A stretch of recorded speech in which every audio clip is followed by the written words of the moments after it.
Our Most Buffalo story of the day today takes us to Red Disc Studio in Buffalo for a story about wallpaper.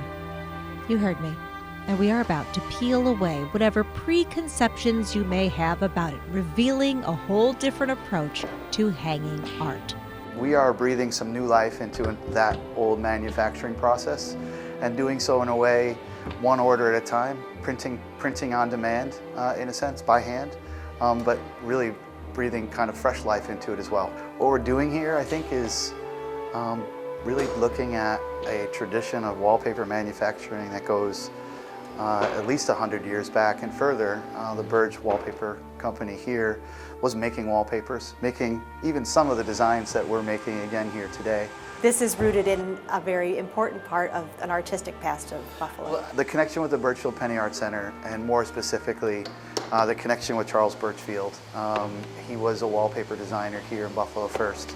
He arrived in Buffalo specifically to work with the Burge Wallpaper Company, and his work there has been the inspiration for what we do here.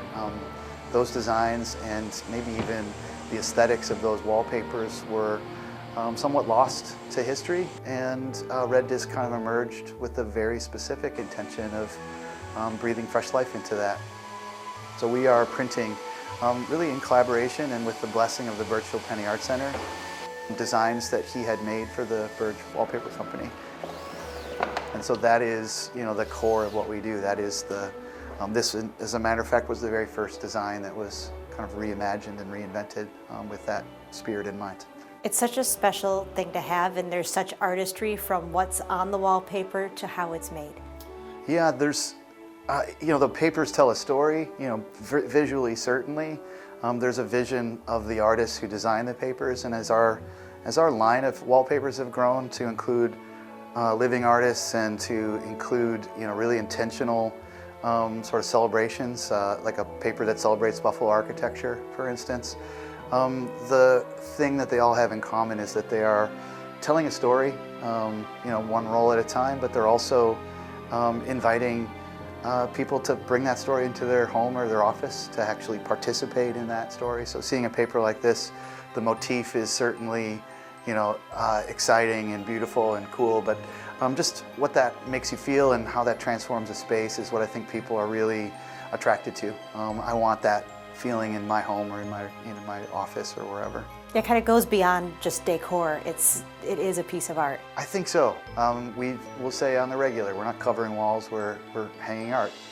So that idea that these are works of art, and I think when you look at the Birchfield traditions, you look at something like dogwoods or flowers at night, these are things that have a straight connection to the paintings that he made. So as an artist, so much of what he was capturing in these wallpaper designs ends up showing up in his masterpieces.